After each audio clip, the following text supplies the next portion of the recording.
What happens when the one they called invisible becomes impossible to look away from? For Mira Shadowbrook, life had been an endless comparison she could never win.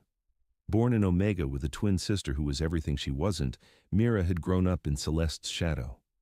Her sister was beautiful, golden hair that caught the light, porcelain skin that never blemished, delicate features that made wolves stop and stare.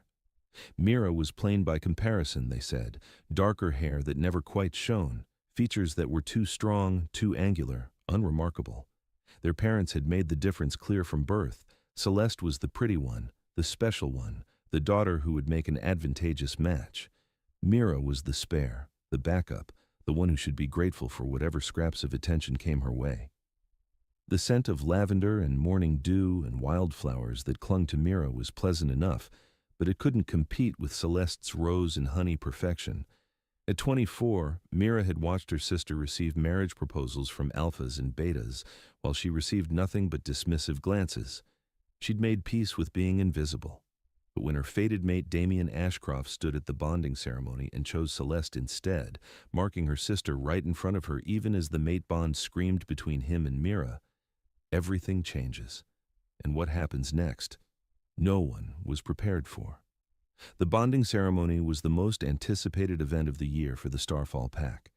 It was when unmated wolves gathered to see if the moon goddess had chosen any mates, when bonds were revealed and formal markings took place. Mira had attended every year since she turned 18, standing in the back watching others find their happiness while she remained alone. This year felt different. She couldn't explain why, but something in her chest had been pulling, aching, calling to something she couldn't name. Her wolf, that distant, quiet presence, had been restless for weeks. Their parents, Roland and Thea, had spent days preparing Celeste for the ceremony. A new dress of silver silk, professional styling for her golden hair, makeup that enhanced her already perfect features. Mira had been given her sister's hand-me-down dress from 2 years ago, pale blue and slightly too large. "You understand, don't you, Mira?" her mother had said. "Celeste needs to make an impression. This might be her chance at a high-ranking mate." "I understand," Mira had replied, because she always did. She always understood that she came second. The ceremony was held in the pack's great hall, decorated with silver and white, the colors of the moon goddess. Hundreds of wolves filled the space, their combined sense and energy making the air thick with anticipation. The moment Damien Ashcroft entered the hall, Mira felt it.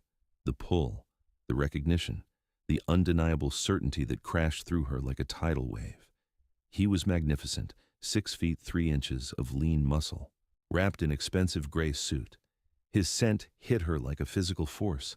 Dark forest and dying embers and ozone and cold steel, the smell of power and ambition and hunger.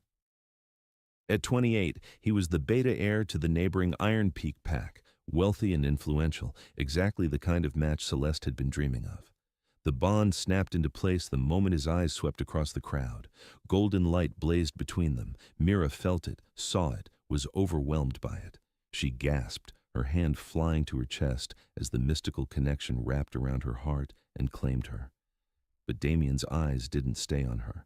They moved, traveled, and landed on Celeste. Her sister stood near the front, radiant in her silver dress, golden hair cascading down her back. She was smiling, her beauty ethereal in the ceremonial lights. Mira watched in growing horror as Damien's expression shifted from shock to calculation. She could see him weighing options, making a choice that had nothing to do with destiny and everything to do with ambition. Time stopped. Damien crossed the room, not toward Mira, but toward Celeste. The bond between him and Mira stretched, pulled, screamed in protest. Pain lanced through Mira's chest as he fought against the connection, forcing himself to ignore it. "Celeste Shadowbrook," Damien said, his voice carrying across the sudden silence. "I have waited a long time to meet you." Celeste's face lit up with delight. "Beta Ashcroft, what an honor." Mira wanted to scream, to run forward, to claim what was hers, but her wolf was too distant, too quiet, too suppressed to help her speak up. "I would like to court you," Damien continued, "with your parents' permission, of course." "Yes," Celeste said immediately. "Oh yes, I would love that." Their parents practically glowed with pride. "We would be honored, Beta Ashcroft," Roland said. No one mentioned Mira. No one looked at her. No one acknowledged the golden light still faintly pulsing between her and Damien, visible to anyone who bothered to look. "Wait," Mira finally managed to say, her voice weak and trembling. "The bond." "What bond?" Damien's eyes finally found her, and they were cold as winter frost. "I feel nothing for you, Mira Shadowbrook. Whatever you think you sense is mistaken." "That's not true," Mira said, tears burning her eyes. "I feel it. I know you feel it too. The moon goddess... The moon goddess understands that some mistakes must be corrected." Damien's voice was harsh. "I have no interest in an unremarkable Omega when your sister stands right here. Celeste is everything a Beta heir needs in a mate, beautiful, accomplished, perfect. But the bond, I reject it." Damien's words fell like stones. "I, Damien Ashcroft, Beta heir of the Iron Peak Pack, reject you, Mira Shadowbrook, as my fated mate. I sever this bond in the sight of the moon goddess and the assembled pack. I choose your sister instead." The rejection was instant and brutal. The golden bond between them didn't just break, it shattered, exploding into shards of light and agony. Mira screamed, dropping to her knees as the mystical connection was violently severed. It felt like her heart was being carved out with a rusty blade, like every nerve in her body was on fire. And then Damien did something unforgivable. He turned to Celeste, tilted her chin up, and bit down on her throat, marking her right there, in front of everyone, while Mira writhed in pain on the floor from the rejection. Celeste gasped in pleasure as the mark took hold, as Damien's claim settled over her like a second skin. Their mother actually clapped with delight. "Guards!" someone called. Mira couldn't see who through her tears and pain. "Remove her. She's disturbing the ceremony." Hands grabbed Mira, pack warriors who'd known her since childhood, but showed no mercy now. They hauled her to her feet even though her legs wouldn't support her weight. "Please," Mira sobbed, looking at her parents. "Help me." Her mother wouldn't meet her eyes. Her father's face was red with embarrassment. "You're making a scene, Mira. Just go. Accept what's happened." "She'll stay with family in the north," someone decided. "The Ravenclaw pack. They'll take her." But as the guards dragged Mira from the hall, she heard whispers of different plans, darker plans, words like "unfortunate accident" and "can't risk her interfering" and "what Celeste wants." They took her north, as promised, but not to any family. They took her to the edge of pack territory and threw her into the Shattered Lands, a maze of jagged rock formations and treacherous canyons where the ground was unstable and wolves regularly fell to their deaths. "Nothing personal," one of the guards said. He sounded almost apologetic. "But the Beta heir wants his chosen mate to feel secure, and you're a complication." Then they were gone, and Mira was alone in hell. The Shattered Lands lived up to their name. The ground was cracked and broken, liable to give way without warning. Sharp rock spires jutted up like teeth, and the wind howled through the canyons like a living thing. It was nearly impossible to navigate in daylight. At night, it was a death trap. Mira stumbled forward because staying still meant dying faster. The bond wound in her chest throbbed with every heartbeat. Every few steps she'd see flashes of what Damien was feeling through the severed connection. Contentment, satisfaction, Celeste's scent on his skin. Her sister, her own twin. Had Celeste known about the bond? Had she cared? Probably not, Mira thought bitterly. She's never cared about me. Her wolf, that distant presence, suddenly stirred with rage. They made us feel worthless, made us believe we were less than. But that was never true. "What are you talking about?" Mira whispered. Her wolf didn't answer. Not yet. Night fell and the temperature plummeted. Mira found minimal shelter in a small alcove between two rock spires, but it offered little protection from the cold wind. She huddled there, shaking, wondering if this was how her story ended, alone, frozen, discarded like she'd always been. "This is it," she thought distantly. "I'm going to die here, and no one will even care." "Yes, they will," her wolf said with sudden fierce strength, "because we are not what they said we were. We were never less than. We were just locked away." "I don't understand." But darkness was pulling at her, hypothermia setting in with vicious speed. Mira's eyes closed and she knew nothing more. Warmth. That was the first thing Mira registered as consciousness slowly returned. Warmth and the sound of breathing that wasn't her own. She forced her eyes open and couldn't immediately process what she was seeing. Wolves. Massive wolves, each one easily 3 times the size of the largest alpha she'd ever encountered, surrounded her in a protective circle. Their body heat had created a sanctuary against the shattered land's brutal cold. Mira counted them through her dazed confusion. 1, 2, 3, 4, 5, 6, 7, 8, 9, 10. 10 enormous wolves with fur in every shade imaginable. Their eyes glowed with supernatural light when they looked at her. Gold and silver and emerald and sapphire, colors that defied nature. The largest wolf, the one directly in front of her, had fur like storm clouds, silver and gray mixed together. His eyes were piercing ice blue, ancient and infinitely knowing. His scent of aged oak and winter snow and pine and approaching storms filled the alcove. "We've been waiting for you," a voice said directly into her mind, deep and resonant and patient as mountains. "Who are you?" Mira whispered. The wolf shifted with elegant grace. One moment, massive wolf. The next, man. He was perhaps 50, with silver-streaked dark hair and a closely trimmed beard. Scars covered every visible inch of him, his face, bare chest, arms. Despite the freezing temperature, he seemed unbothered. "My name is Rydian Stormcaller," he said, his voice matching the one from her mind. "I lead the Lightkeepers, the 10 guardians sworn by ancient oath to protect and serve the Luminary." His ice-blue eyes held hers with gentle certainty. "We serve you." "You have the wrong person." Mira tried to sit up and nearly blacked out. "I'm nobody, just the plain sister no one wanted. You are the Luminary, the one who brings light to darkness, who sees truth beneath illusions, who radiates power so bright it cannot be dimmed, only suppressed." Rydian settled onto the cold stone as if it were comfortable. Immediately, one of the other wolves, a beautiful female with pure white fur, shifted and draped a warm cloak over his shoulders, then wrapped a second around Mira. The female was striking, with platinum hair and eyes like molten gold. "I'm Arya," she said gently, her scent of honey and starlight comforting. "And before you protest, please listen. Your life depends on understanding what you are." "You are the Luminary," Rydian continued.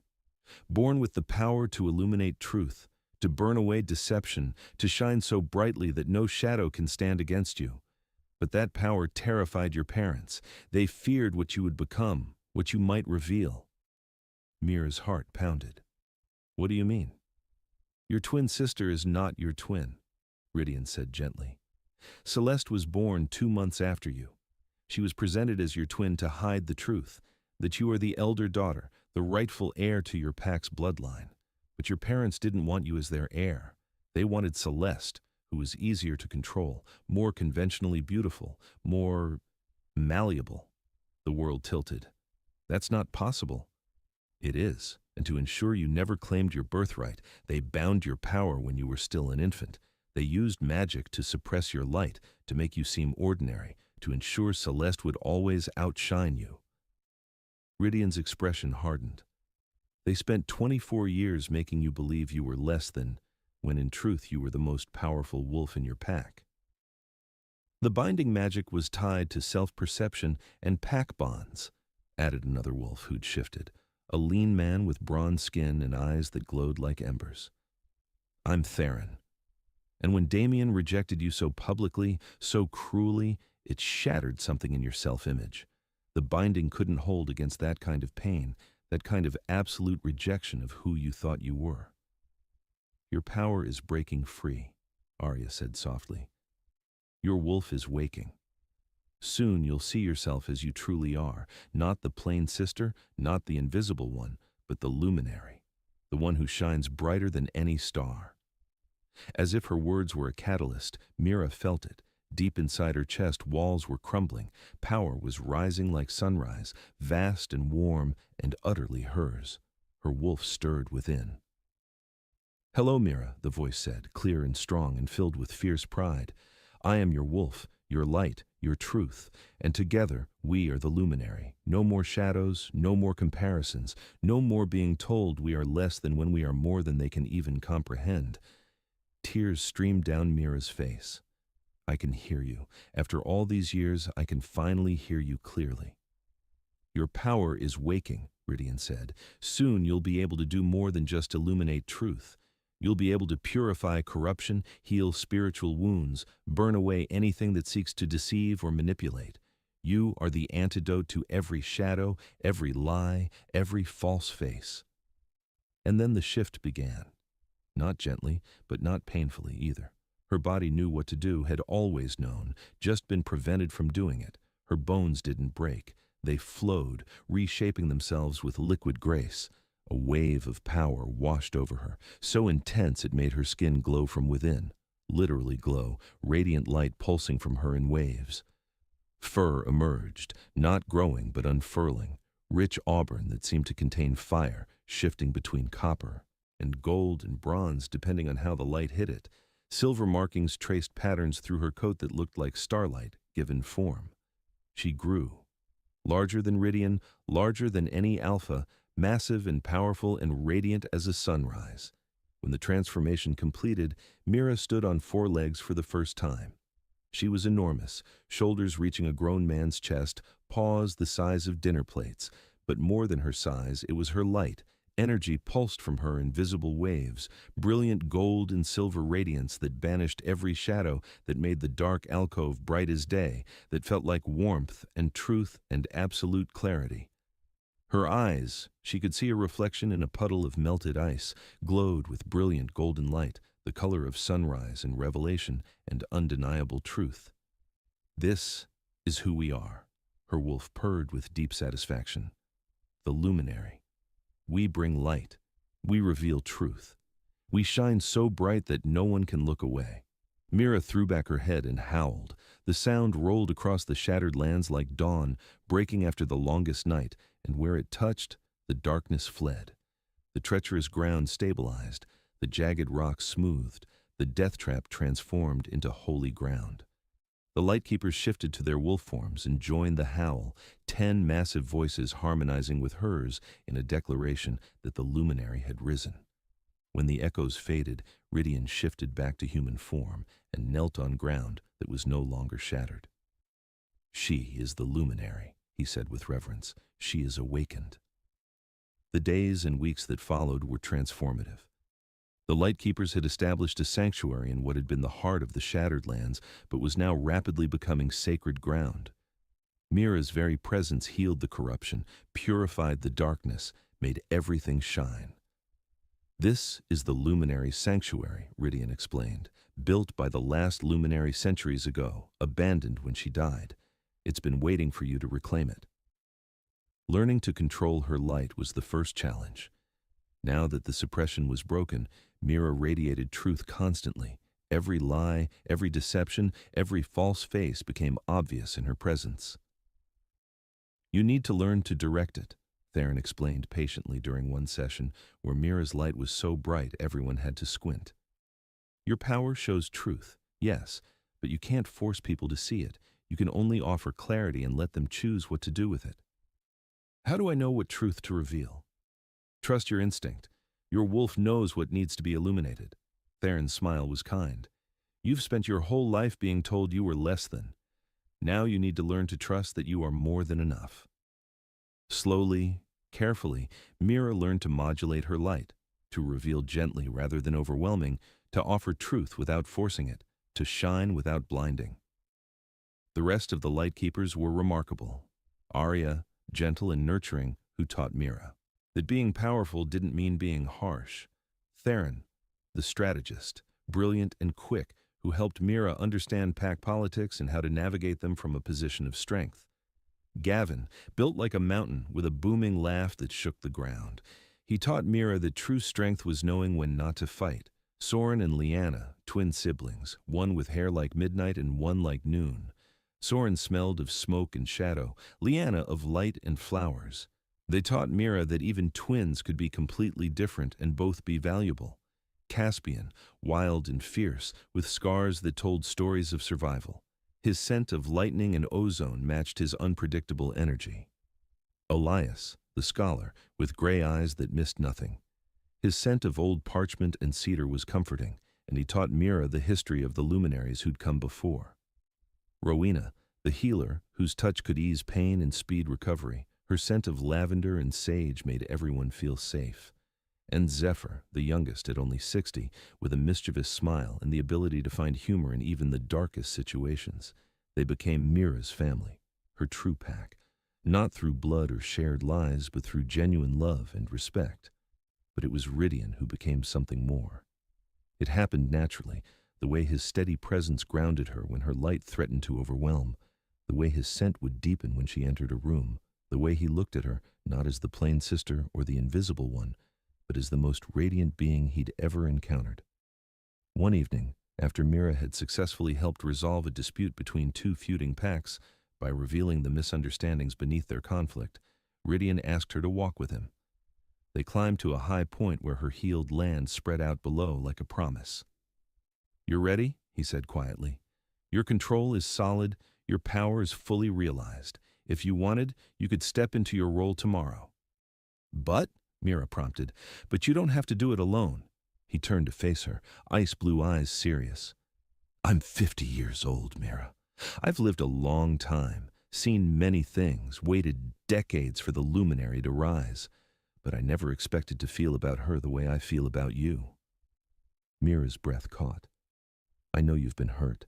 I know Damien's betrayal wounded you deeply, and I know you spent your whole life being told you weren't enough, being compared to your sister and found wanting. But I see you, Mira. I see your light, your truth, your incredible radiance.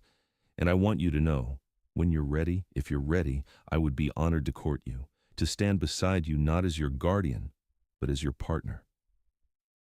This wasn't a fated bond imposed by the goddess. This was choice. Pure, beautiful choice. "Yes," Mira whispered, "I'd like that very much." His smile was like dawn breaking over mountains. They built their relationship slowly, carefully. Rydian courted her with patience and genuine affection, showing her through word and deed that she was valued, treasured, desired for exactly who she was. No comparisons, no expectations that she be anything other than herself. And when they finally kissed, standing under stars that seemed to shine brighter in her presence, it felt like coming home. But peace never lasted in the world of wolves. It started with Caspian's warning. He'd been scouting when he caught familiar scents, Starfall pack wolves, accompanied by Iron Peak pack guards. "They're mobilizing," he reported, face grim. "I counted at least 25 wolves, maybe more, all trained fighters, and both Damien and your sister are leading them." "They know I'm alive," Mira said, not a question. More than that. Gavin had been on the same patrol. "They know the shattered lands are healed. They know something powerful is happening here, and they're afraid of what it means." "I'm living proof that everything they built on is a lie," Mira said quietly. "That Damien chose wrong. That Celeste isn't the special one. That I was never less than... I was suppressed. You're proof that their entire hierarchy is based on deception," Rydian said, his voice cold with fury. "That beauty and power have nothing to do with each other. That the one they dismissed is actually the most powerful wolf any of them will ever meet." "Celeste is with them," Arya added. "She's marked and fully mated to Damien now. The sister who'd taken Mira's fated mate. Of course she'd come." "We can fight them," Mira started to say. "No," Rydian interrupted. "We show them the truth. We let your light reveal what they've been hiding. We let them see what they rejected." They chose the battlefield according to Mira's instincts, a wide clearing at the edge of the healed, shattered lands, where the contrast between darkness and light was stark. And they waited. The war party arrived at sunset, 25 wolves in perfect formation. They shifted to human form as they approached, and Mira had to admit they were impressive. Trained warriors all, confident and deadly. Damien stood at the center, as handsome and cold as she remembered. Celeste flanked him, her beauty perfect as always, Damien's mark visible on her throat. The scent of cinnamon and iron and fresh blood rolled off Celeste in waves, sharper, crueler than Mira remembered. "Mira Shadowbrook!" Damien called across the clearing. His voice was controlled, but his scent betrayed unease, steel and ozone sharp with what might have been guilt. "You were cast out. You should have died. Yet here you are, somehow alive. And you've changed the shattered lands." "I healed them," Mira called back, her voice steady and clear. because that's what a luminary does. We bring light, we heal corruption, we reveal truth." "Enough with the delusions," Celeste snarled, stepping forward. "You're still the plain sister, Mira? Still the one no one wanted? Damien chose me, remember? I'm the pretty one. I'm the special one. You're nothing but a reject who got lucky." "Am I?" Mira felt her power rise, felt the light within her responding to the lies and deception. "Or have you been living a lie your entire life, sister?" "Don't call me that with such familiarity." "Why not? We're not even twins after all." Mira let her words hang in the air. "Celeste was born 2 months after me. Our parents lied about our ages, presented us as twins to hide the fact that I'm the elder daughter, the rightful heir, the one they didn't want." The clearing went silent. Damien's eyes narrowed. "That's ridiculous. Your parents would never, wouldn't they?" Mira's eyes began to glow golden.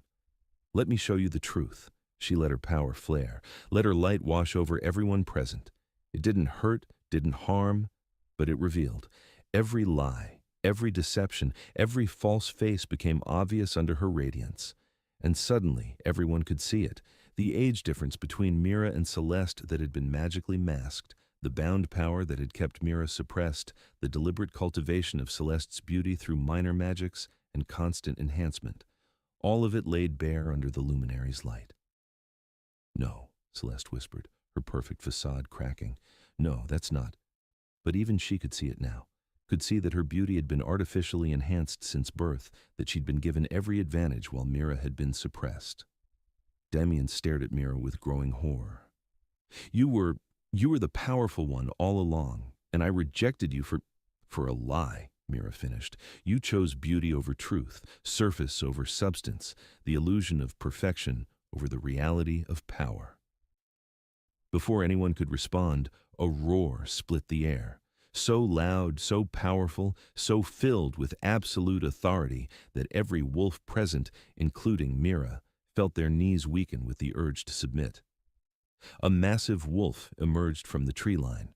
No, not just massive, colossal, larger even than the Lightkeepers, with fur like midnight and eyes that burned with silver fire. His scent rolled over everyone like a tidal wave. Ancient power, absolute dominance, something so old and strong it made even alphas feel like pups. The wolf shifted, and the man who emerged was breathtaking, towering, scarred, radiating such intense power that the air itself seemed to bend around him, his eyes, silver and burning, fixed on Mira with absolute intensity. "Mine," he roared, his voice shaking the very ground. "She is mine." Damien actually stepped back. "Alpha King Xander." Silence. The command from Alpha King Xander Nightborn was absolute. He crossed the clearing in long strides, wolves scrambling out of his path, and stopped directly in front of Mira. "How did I not know? How did I not sense you?" "I was bound," Mira said, her light pulsing in response to his power. "Suppressed, hidden." "No more." Xander's hand cupped her face with surprising gentleness. "I have searched for decades for the luminary. I am the guardian of her line, bound by ancient oath to protect and serve her. And here you are, hidden away, suppressed by those who should have celebrated you." He turned to face Damien and Celeste, and his rage was palpable. "You, Beta Heir, you rejected your fated mate, the luminary herself, for a woman whose beauty was built on lies and enhancement magic?" "I didn't know," Damien started. "You didn't care to know. You saw only surface, only status, only what served your ambition." Xander's voice could have cut steel. "You made a mistake. You didn't just reject a plain Omega. You rejected the luminary, bound by ancient oath to my line, under my protection. You rejected my mate." The clearing erupted in shocked gasps. "The Alpha King's mate? The luminary is bound to the Nightborn line." "We didn't know." But Celeste wasn't finished. She shifted mid-leap, her copper wolf hurtling toward Mira with claws extended and fangs bared, hatred and jealousy driving her to attack. Mira met her with effortless grace. Her shift was instantaneous, her massive radiant wolf form intercepting Celeste with a single sweep of her enormous paw. Celeste flew backward, crashing to the ground with a yelp of shock. She tried to rise, but Mira's light intensified, and suddenly everyone could see exactly what Celeste was. every enhancement, every artificial improvement, every lie that made up her beauty. Without the magic, Celeste was ordinary. Not ugly, but not the breathtaking beauty she'd always claimed to be. "Stay down," Mira commanded, and the word carried the weight of absolute truth. "Or I will reveal every lie you've ever told, every manipulation you've ever used, every cruel thing you've done in pursuit of being the pretty one." Celeste went utterly still, suddenly terrified of what else might be revealed. The clearing had gone silent. "Impossible," someone whispered, but Mira wasn't finished. She threw back her head and howled, not a call for help, but a summons. And the Lightkeepers answered. 10 massive wolves emerged from the forest, and the war party collectively stepped back. These weren't just large wolves, these were dire wolves from ancient legends, guardians of light, each one radiating power that made alphas feel small.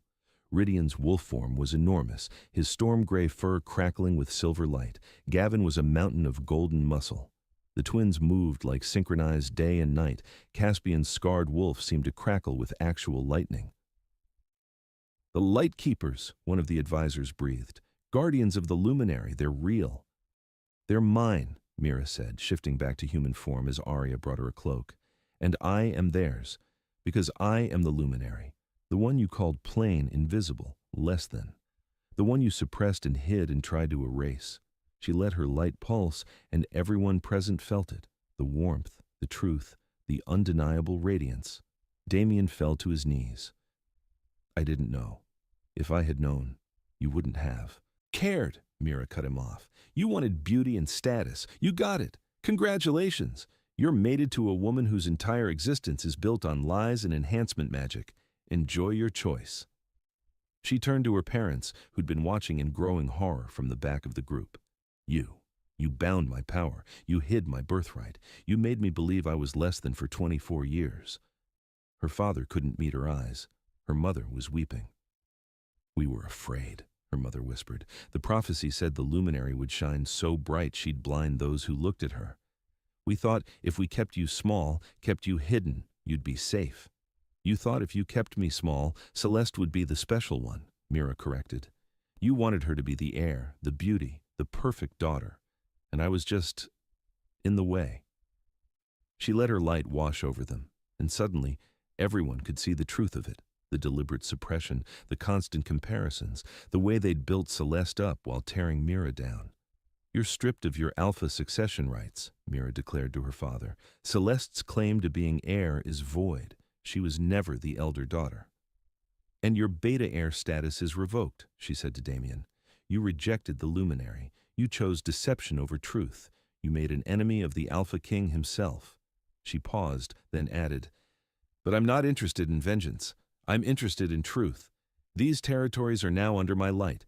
Any wolf who lives in deception, who builds their worth on lies, who suppresses another to make themselves seem greater, they will be revealed. No more hiding, no more false faces, only truth." Alpha King Xander stepped forward, his presence enormous and commanding. "And I, Xander Nightborn, Alpha King of the 5 Kingdoms, formally claim Mira Shadowbrook, the Luminary, as my chosen mate, not fated by the goddess but chosen by my own will, as is my right as guardian of her bloodline." He looked at Damien with cold satisfaction. "You rejected her. I claim her. And everyone will know that the one you called plain is actually the most radiant being to walk this earth in centuries." Mira felt her heart swell. Not because she needed validation from an Alpha King, but because someone, this powerful ancient wolf, chose her, saw her, valued her for exactly what she was. "Celeste," Mira said, turning to her sister, "you mocked me. You took my mate. You've spent our entire lives trying to prove you were better than me." Celeste's face was a mask of shame and resentment. "You're stripped of your enhanced beauty. You'll live as you truly are. No magic, no enhancement, just yourself. And you'll serve as an Omega in a territory far from here for 7 years, learning what it means to be dismissed, overlooked, called ordinary. If you show genuine growth, genuine remorse, we can discuss your future." Celeste's eyes filled with tears, but she nodded. "As you command, Luminary." They watched as the war party, Retreated, 25 wolves who'd come for a reckoning, leaving with truths that would reshape everything. When they were gone, Xander turned to Mira. "I meant what I said. I claim you, if you'll have me." Mira looked at Rydian, who was watching with understanding in his eyes. "The Alpha King's claim is ancient law," Rydian said gently, "but it's still your choice." "What about us?" Mira asked him quietly. "I will always be here," Rydian said. "Guardian, friend, whatever you need. Your happiness matters more than my desires." Xander's expression softened. "I don't offer a mate bond built on nothing, Luminary. I offer partnership, power shared, not hoarded. And if your heart belongs to another, I will honor that. My claim is one of protection and alliance, not possession." Mira felt her power pulse, felt her light revealing the truth of his words. He meant it. This wasn't about control, it was about standing beside her. "Give me time," she said, "to understand what I want, who I am, what my light means." "Take all the time you need," Xander said. "I've waited decades. I can wait longer." In the months that followed, Mira's sanctuary grew exponentially. Word spread that the luminary had risen, and wolves who'd been living in deception, hiding their true selves, suppressing their power to fit in. They all came seeking her light, seeking truth. She built a community where authenticity was valued over appearance, where truth mattered more than status, where no one was ever called plain or less than or invisible. Xander visited often, courting her with a patience that surprised everyone. Rydian remained by her side, steady and supportive. And Mira discovered that she didn't have to choose between them. She could be loved by both, in different ways, and that was okay. When she finally completed a chosen mate bond with Xander under the full moon, the mark that appeared over both their hearts, a blazing sun that never dimmed, declared to all that the luminary had found her match. Her parents came, eventually, diminished, ashamed, seeking forgiveness they didn't deserve. Mira gave them a place in her sanctuary, a chance to prove their love through action, but she didn't forgive easily. Some wounds needed time, and when the blood moon rose on the winter solstice, waking something ancient that fed on lies and illusions and false faces, Mira stood on the highest point of her sanctuary with the light keepers at her back, Xander beside her, and Rydian at her other side. "Let it come," she said, her light blazing brighter than any star. "I am the luminary. I burn away every shadow, every deception, every lie, and I'm done letting darkness win." And so Mira's journey as the luminary truly began. A journey from invisible to undeniable, from plain to radiant, from the sister who was told she was less than to the wolf who proved she was more than anyone could imagine. She learned that true beauty had nothing to do with appearance and everything to do with authenticity. She discovered that being called plain was often just another way of saying she was too real, too true, too bright for those who lived in shadows. Her story became legend. Songs were sung about the Omega who became the luminary, about the Beta heir who chose illusion and lost everything, about the Alpha King who roared "mine" and meant it with every fiber of his being. But more than legend, her story became hope. Hope for every wolf who'd been called plain or ordinary or less than. Hope for every person compared to a sibling and found wanting. Hope that being yourself, shining your light, revealing your truth was always more valuable than any illusion of perfection. What do you think happens when the darkness that feeds on lies finally faces the luminary's truth? Would you have shown Damien and Celeste mercy or chosen differently? And if you could reveal one truth about yourself that you've been hiding, what would it be? If this story resonated with you, please hit that like button and let me know in the comments what you'd want to see next. Should we explore the battle against the ancient darkness? Dive deeper into Mira's relationships with both Xander and Rydian? Maybe follow one of the other wolves who found sanctuary in the luminary's light? Don't forget to subscribe and turn on notifications so you never miss a chapter. There's so much more to discover, ancient powers, revealed truths, and the battle still to come. Thank you for listening, and thank you for being part of this journey. We'll see you in the next chapter.